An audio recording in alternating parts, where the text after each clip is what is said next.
welcome back to 1237, back with another review. And this is another random first time blind watch on Hulu. And sort of like my last review, which was of Fresh, which was more of a comedy thriller. This one is definitely more of a thriller than a horror film as well, but a very, very good one nonetheless. Now, this is one that is similar to the Clove Hitch Killer, which was heavily, heavily inspired by and modeled after a BTK, but a fictional film, but being very, very close to the actual case of BTK. This one is very similar, but for another serial killer. And I tried looking up to see if the writer directors were inspired by this particular serial killer. I couldn't find anything, but like some of the movies I have seen based on this killer, this one is better than all of those ones. It's slightly different. It's not as close as BTK is to as the Clove Hitch Killer is to BTK, but it's still very close and very good and one of my favorite serial killers to read about. But that is the 2021 film Alone.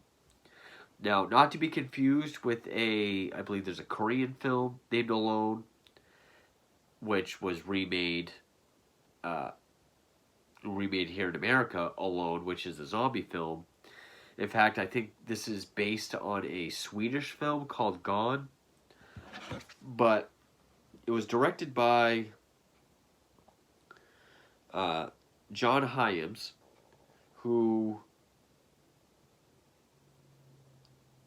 he was involved with the Universal Soldier series, and his father, Peter Hyams, actually was a big 80s filmmaker. I mean, his father directed stuff like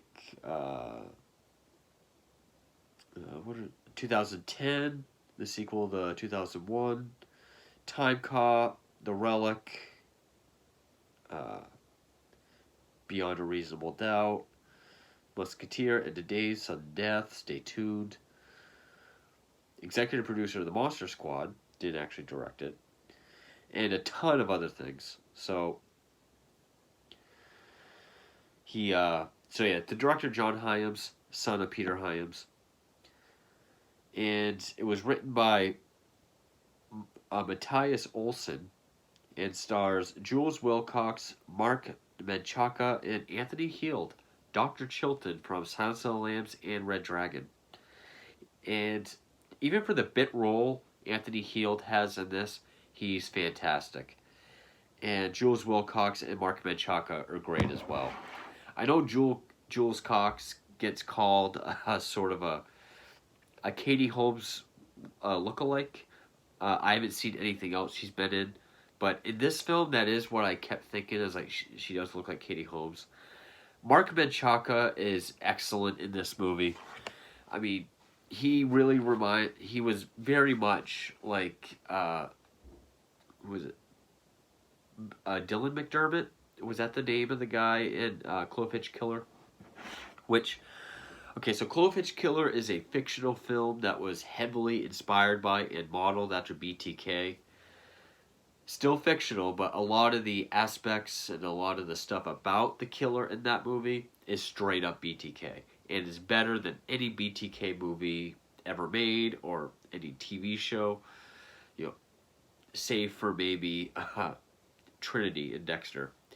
Here, though, and again, I did look up to see if they were inspired by the murders of Robert Hansen, the butcher baker of Anchorage, Alaska, who killed, allegedly, suspected to have murdered 17 young women between 1971 and 1983, mostly by hunting them down out in the wilderness. This is kind of like that, or only I don't think that's really his MO in this. Kind of like how it was in Dexter New Blood. He was inspired by Robert Hansen as well. But here, though, this works as well as Clove Hitch Killer. I mean, this is better than any Robert Hansen movie I've seen. Even Frozen Ground with John Cusack, which I wasn't the biggest fan of. And the guy even looks a bit like Hansen. He has the glasses. I mean, Hansen did have a mustache at one point, but a lot of his famous mugshots don't. And Hansen, to me, is one of the most fascinating and one of my top 5 favorite serial killers. And this movie did a very good job at making a very Hansen-esque, believable killer. And this movie's very, very simple. It's very basic. Just a girl keeps running into this creepy guy. Eventually, he abducts her, holds her captive. She breaks loose. She's hunted down out in the woods. Leads to a climactic fight. Movie ends. There's nothing. There's really no twists or turns in it at all. There's no real backstory on the killer. There's no, really, it's very straightforward. It's one of the more straightforward horror movies I've seen. It is more of a thriller, but yeah, the lead, Jules Wilcox, plays uh, this girl named Jess, who she's a recent widow. She's moving a few states away just to get a new start. We get the idea that she isn't very close with her family, save for her father. And she keeps running into this guy who we don't even know his name up until the very end, but I guess we just call him Man, played by Mark Menchaca, who's got, the strawberry blonde comb over, the big glasses, mustache. And at first he's kind of like a Ned Flanders, just kind of like a, hey, how are ya? Yeah, he's even wearing like a fake Ted Bundy cast to the sling. Like first she tries to pass him on the road. He's in a Jeep, but then they kind of play chicken and he almost runs her over. Then they keep running into each other in public a few times. He keeps trying to talk to her. And then she sees him right in the middle of the road. He asks for some help. And she keeps saying, no, I'm not giving you a ride. I can get to the gas station and then I'll have them call and send for you. But he keeps saying like, no, I'd rather just have a ride. And he tries getting in, but she circles around him. And that is one thing, is that she is a smart and resourceful character. She's not just horror or thriller fodder that just falls for all the stupid tricks to kind of help the plot along. Then the final time they encounter, he's able to get a hold of her, abduct her. She wakes up in a basement.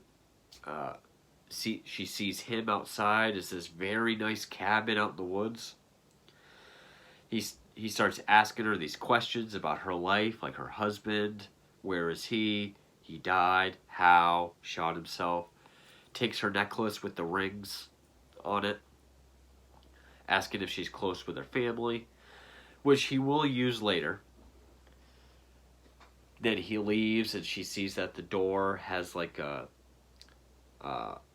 old school keyhole with the key still in it to keep it locked. So she finds this nail in a support beam to take out. And kind of like in Torso, she puts her hoodie underneath the door to catch the key. And I actually don't want to give too much of this movie away. Not that there's a lot that happens in it. It is very straightforward.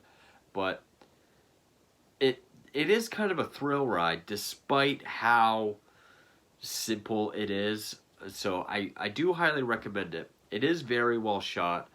The atmosphere is right up there with the two performances, especially the male lead as the killer.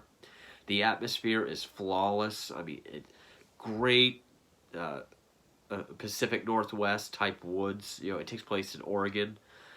Looks great. You can just feel just the density of the forest, the isolation. Just hearing the wind go through the leaves or the birds chirping, just really strong on atmosphere. And then like the scenes at night, you really get the idea of you can really feel this isolated, cold feeling. That works great. So, but don't expect like a serial killer captivity movie, because she does escape rather quickly. I mean, when she catches the key on the hoodie, she pretty much does escape, but then the cat and mouse begins. And this is broken up into several chapters. The road, the rain, the river, the clearance, and I think there was one. I think there's 5 overall. Those are the ones that I do remember. But the cat and mouse game is definitely the most interesting. So it's on Hulu. You'll find it under thriller instead of horror, but I highly recommend it. So, getting back to it, the only thing we find out about this guy is as she goes to escape, he comes home and she has to hide in a closet. And we overhear him sitting at the table, a conversation with his wife on the phone. He has a wife, he has a young kid. They think he's away on a business trip trying to close the deal. But then when he leaves the room, she makes her escape, runs away. At one point, she does step on like a root, which goes right into her bare feet. We have to see her pull it out, so that weakens her. She does run into a hunter, which she thinks it's the guy sneaking up on her, so she grabs her like big stick, and swings out at the hunter, which gets him in the chest. It's Anthony Heald.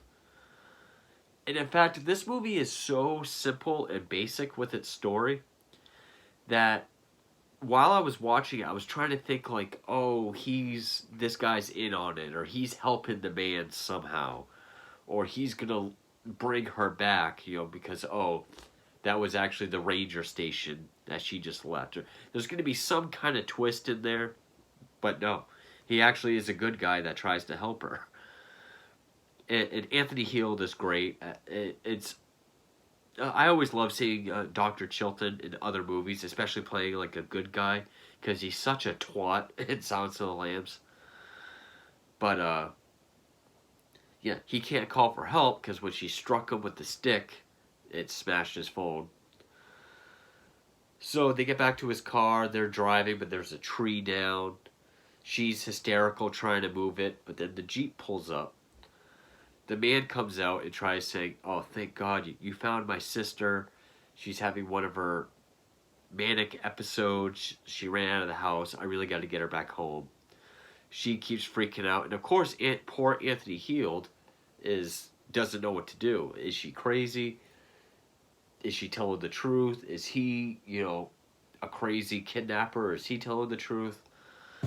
But then he starts saying all this stuff like, no, it's been very hard since her husband's suicide. He shot himself recently, and she's not close with her mother. All this true stuff, which I really like the performance of Wilcox as she realizes all this personal, intimate stuff is being used to his advantage. And she's like, you sick fuck. The performance of those two is just incredible. But then, as he's picks her up and tries carrying her, she convinces Anthony Heald to ask for his phone and to call for the police, as if to say, hey, if you're telling the truth, you'll have no problem giving me your phone just so I can call the police, make sure we all check out. But then the guy attacks him and beats the hell out of Anthony Heald, then shoots him with his own rifle. And then the rest of the movie is... Well, actually, before she runs into the hunter, she makes it down to the river. And then the man shows up and she makes the decision to jump into the river. The rapids take her away. And then she tries to, escape there. Then that's when she runs into Anthony Heald. But now it's nighttime. And you do get this intense scene at night when... And this is where I felt the Robert Hansen stuff coming in. Because, again, he does look like him. And he is hunting her down with a hunting rifle. And, I was just thinking, like, this is what Hansen's victims must have felt like. And she's, like, hiding in, like, a pond or something, like, up to here. We get up close to that. But he's calling out to her, like, okay, we'll play fair. Rifle's on the ground. You have 60 seconds to grab it. But then he's just giving this, like, psychology lesson to her. Just, like, Like, you're not a coward, are you? If it's one thing I can't stand, it's cowards. Like your piece of shit husband. Usually people are just crying out for help, which really must make you feel like shit, knowing that he tried to tell you and you didn't see it. I would be able to live with myself. Just taunting her relentlessly and then talking about fear, like, fear is it, like he's getting more angry. Fear is in the eyes. I know fear. You will fear me. Just, and she's not replying or reaching for the gun, so he's just going off on this, just, I almost say God complex, but like just really having this build up of, okay, that's not working. That's not working. Okay, this will get her to come out. But then we cut to the next scene, which is him trying to dispose of Anthony Heald's body, which Jess catches up to, and she jumps in the Jeep, tries to use his phone, but he comes back, so she dives in the back seat. He's driving. He realizes his phone is missing, so he stops the car, and it hits that he knows that she's in the way back, but doesn't really do anything. But she takes out a tire iron and just strikes him. And I do like this fight scene where she has the tire iron, he's got a hunting knife, and he's like trying to stab in the back seat while driving, and she keeps clubbing him with the tire iron. Eventually they flip. She makes it to a clearing with his phone. Well, she makes it to the clearing because she notices a police helicopter. Because while she's in the back seat, she tries to call 911, but whispering so quietly that they can't hear her. So then she makes it out to the clearing, but then calls his house phone. So when he shows up, she's on speakers like, where do you think your husband is? California on a business trip. No, he's here, far away, kidnapping and abducting women. I think she says raping because it implies that that's what he's going to do to her or what he wants to do to her. He's like, he's done it to a number of other ones. He just killed Robert, a hunter. And, he's like, my name is Jessica, whatever. So if you don't hear from me, if nobody hears from me, if it comes out I go missing, your husband is why.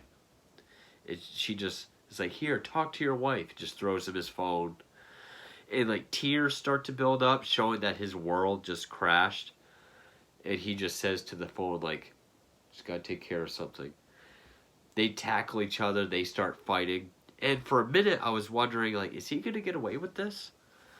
Because I was kind of hoping that, okay, maybe he does kill her, but since the damage has been done, we kind of see what happens to him. Like, does he go on the run? Is he apprehended? What happens? But and it is left fairly ambiguous, which I do appreciate. She does get the best of him. He falls off of her. We just get and the fight scenes were kind of shaky and low to the ground, but I liked how they were shot. It is just that her POV looking over at him, seemingly his dying breaths. But then she just looks up, and we just get this overhead shot of her face, and we just hear the helicopter and see her hair blowing, showing that she's going to be picked up. And it doesn't come out and say that he dies. I mean, it could be ambiguous. Maybe he will get caught. Who knows? Again, I like that it was ambiguous. But yeah, I wasn't expecting this sort of stalker killer movie to be this good. I mean, even if it's not based on a Robert Hansen, it is as good, I will say, or as surprising as the Clove Hitch Killer.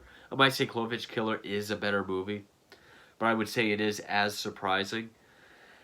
And again, even if it's not a Hansen movie, or even inspired by him in the least bit, it's better than any Hansen movie I've seen. I liked this way more than Frozen Ground by John Cusack. The especially the man's performance, which when the wife is on the phone, she's calling him Sam, so I guess Sam's performance was very well done. I mean, just similar to the guy from Rent-A-Pal or Frank Whaley from Vacancy, he just looks like the perfect 70s stereotypical serial killer. So they nailed it with looks and costume and everything. But yeah, I really enjoyed this. I was very surprised by it. Great pacing. It's only like an hour 33 minutes, but it goes by very quick. Very well shot. I mean, the atmosphere and the setting. There's also a lot of overhead shots that just show either the river or the density of this forest. Uh, so the atmosphere and the setting is just as strong, if not the strongest element. I don't remember there being a whole lot of music, but in a movie like this, I don't really think you need it. But and I also, it's it's weird how it plays on your expectations by being so basic and so straightforward that you're expecting some sort of twist or turn or some revelation or something to divert the film in some way. That when it doesn't happen, you're actually surprised. You're actually surprised by how simple the story is. Again, like I expected Anthony Heald to be a friend of his or a helper of his, or that his house was actually like the ranger station. Just in some way bring her back to him. And it didn't go that way. Like this movie went completely as straightforward as possible, and that was surprising and actually kind of refreshing. But yeah, Alone 2022, just another reason why low budget independent films are where it's at. I believe this was by XYZ Films, who, yeah, it was. I can't think of too many on top of my head, but like every time I see XYZ Films, I think, oh, another one of those. I like the last few I saw by them. So yeah, solid movie. I was very impressed by it. It's it starts out as a good stalker killer uh, abduction captivity film, but then the cat and mouse stuff at the end is very well done. And if you like, serial killers like Robert Hansen, or uh, New Blood, Dexter New Blood. If you liked Kurt in that, which he is based on Hansen, then I think you'll like this movie. Very interesting, well done, very straightforward, very fast paced. And yeah, that is 2020's Alone. Thank you for watching.